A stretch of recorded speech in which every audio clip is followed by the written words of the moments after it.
Welcome to The Deciding Point, our Cracked Racquets weekly breakdown of the biggest storylines happening throughout the tennis world. On this week's show, I want to talk about how there were 6 ATP and WTA events, but countless storylines that emerged out of last week's tour action. In particular, I'm going to cover the sustained excellence of Pablo Carreño Busta, the continued ascent of players like Casper Ruud, Barbara Krejcikova, Tamara Zidansek. I want to offer an update on where the analytics stand regarding this 2021 season and so much more. With that in mind, Westhoff, roll those credits. Let's start today's show.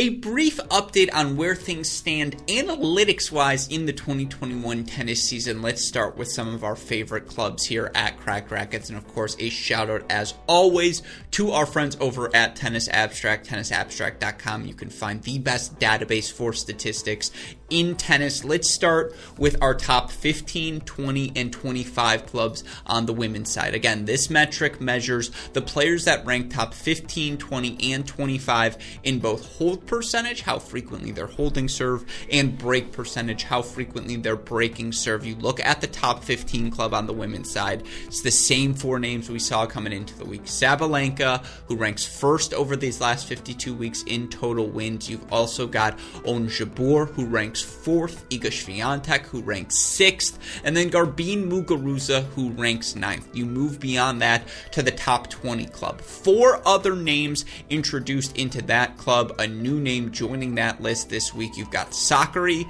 Mertens, and of course Ashley Barty, who made the big premiere following Wimbledon into the top 20 club for the first time. They're now joined by 2021 French Open champion Barbara Krejcikova, who did not drop a set in her title run in Prague this past week. Certainly experienced a bunch of success breaking serve as such, now into the top 20, number 20 by that metric, by the way. Again, those 8 players, those have been your most well-rounded players. Those have been the players week in, week out, day in, day out that have mattered most over these last 52 weeks over the WTA Tour. The names you think we might be missing, a lot of them appear in the top 25. That's when you get to incorporate players like Vika Azarenka, who of course has made a final. You get a Jennifer Brady, who's made a final. You get a Kontaveit and a Badosa, who have had, Kontaveit week in, week out, so successful. Badosa round of 16s at Roland Garros and Wimbledon. Then you get Svitolina, Alexandrova. Those fill out your top 25 club. Now, of course, the big names missing: Coco Gauff, who's just on the outskirts. She's 31-32 in hold and break percentage. And then, of course, Naomi Osaka, who's number 1 in hold percentage, and the rest doesn't really matter. Osaka's in her own category. But again, those 12, 13 names remain unchanged. Sabalenka, Muguruza, Swiatek, Jabeur, Barty, Sakkari, Mertens, Krejcikova, Kontaveit, Badosa, Vika, Svitolina, Alexandrova, Brady. Haven't those been the 13 players that have mattered most over the last 52 weeks on the WTA Tour? I would say yes. I'll leave the opinions up to you all as well. Feel free to comment on them, of course, on our Cracked Racquets platforms. Of course, you switch gear on the men's side. The core 5 remain the core 5. Djokovic, Nadal, Zverev, Medvedev, and Andrei Rublev. Those are your 5 top 15 club members. Of course, Rublev number 1 over these last 52 weeks. He's played 80 total matches, 62 and 18. If you start to see some wear down from Rublev, that's why 80 over a 52-week stretch is a ton. But he's your wins leader. 2nd is Djokovic. 4th is Medvedev. 5th is Zverev.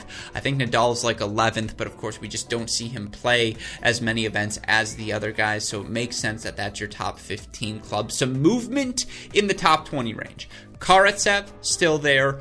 Casper Ruud in, Dominic Thiem out. Now, Thiem still stays in a top 25 club, and I think that speaks to a lot of the injuries he's had of late. We just haven't seen him play much. His numbers stay static, while other players' numbers progress. And for Casper Ruud, Aslan Karatsev, both guys, no big discernible weakness, don't have that ultimate weapon that's going to blow you away. Yes, the Casper Ruud forehand, the aggression of Aslan Karatsev, they are both weapons, but you wouldn't put them amongst the elite of the elite weapons. You might with the Casper Ruud forehand, but the point being, them top 20 guys, that makes sense. Now, Top 25 gets funky.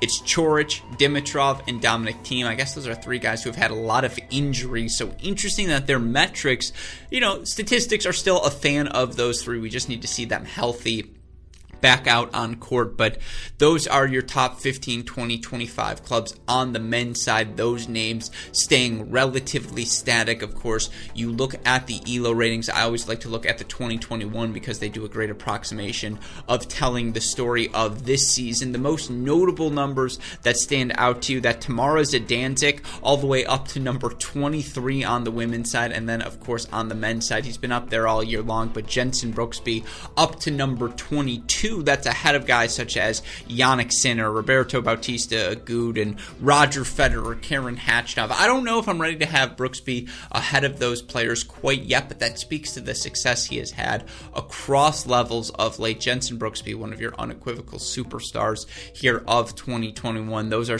I suppose, your two most notable outliers. But again, statistics relatively constant after a week that saw 6 events. Of course, we didn't have too many top 30 players in those events, but movement at the bottom of the ELO ratings. You see some guys like Jack Sock on the rise, Brooksby on the rise, Kevin Anderson on the rise, Carreño Busta holding steady at the top, Casper Ruud holding steady at the top on the women's side.